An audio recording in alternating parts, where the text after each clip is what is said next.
Hello, ladies and gentlemen, Chef Cutting here. Want to talk with you about cooking with alcohol. Very, very important part of making sauces. If you are a saucier, you know what I'm talking about. If you've learned this in school, or if you're a chef yourself or in the culinary area, or maybe you're just wanting to learn more about cooking, I can tell you working with alcohol is a great creative way to do it. You have to understand the dynamics of cooking with it.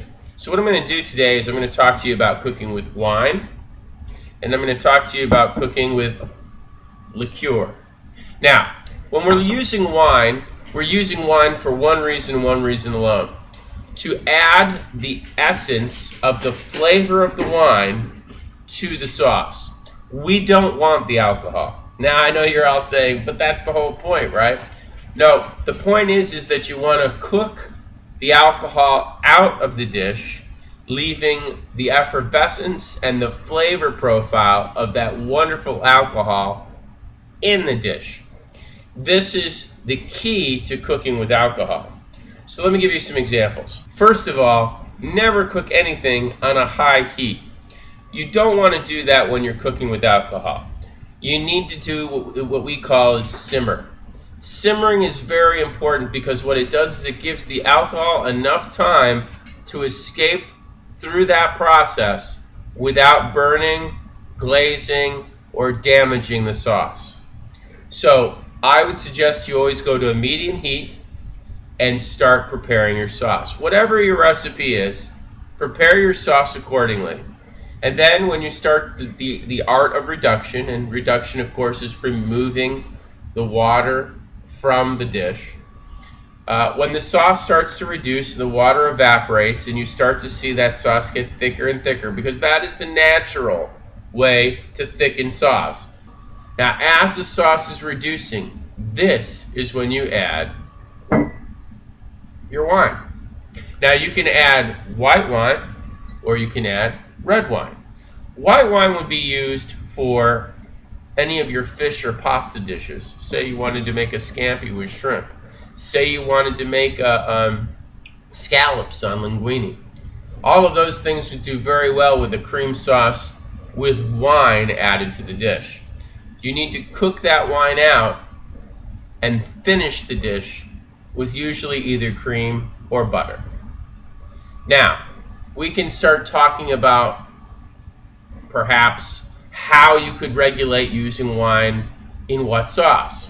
Red sauces, red wine. White sauces, white wine. Very easy to understand. Never make a white sauce with red wine unless the whole purpose was for the end result to be red in the first place. So, now that you've learned how to use the wine properly, let's talk about liqueur. Let's say that you're making a chocolate grenache. Now, chocolate grenache is a very difficult recipe to make with bittersweet chocolate, and it's usually used on desserts or on top of cakes. That liquor always makes your sauce thicker. That's how you remember that, okay? So, when we use something like, and this is my favorite, what I like to call Grand, but this is Grand Marnier. When we use this is an orange style liqueur, a lot like Cointreau and a couple of other cheaper brands. But this has this orange flavor that just cannot be beat. You can't reproduce this flavor. So when you want to add it to something like a Grenache, it's very, very important to when you add the liqueur and how you add it. So in this case, we have to add it in the middle of the recipe, because if we add it towards the end, it will make the chocolate unstable and become crumbly, and you will lose the smoothness of the Grenache.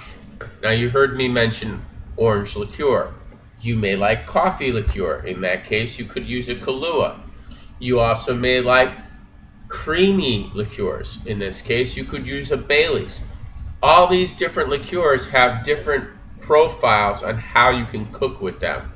You need to learn those before you start adding them into your dishes, because you could ruin a dish without realizing it. One of the things that I love to do with tiramisu is to put a shot of Kahlua on it.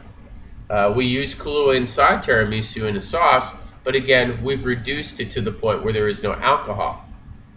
The fact that you put that nice strong alcohol Kahlua on top of a very creamy and chocolatey dessert like an Italian tiramisu really makes a great contrast. So there are times where alcohol is permitted, and that's a perfect example of that. Whether you decide to use wine in your dish or liqueur, either one is going to be very, very tasty in your dishes. Just remember how to use them, remember the structure of your recipe, and remember how to use your different areas of recipe timing to include them in your dishes.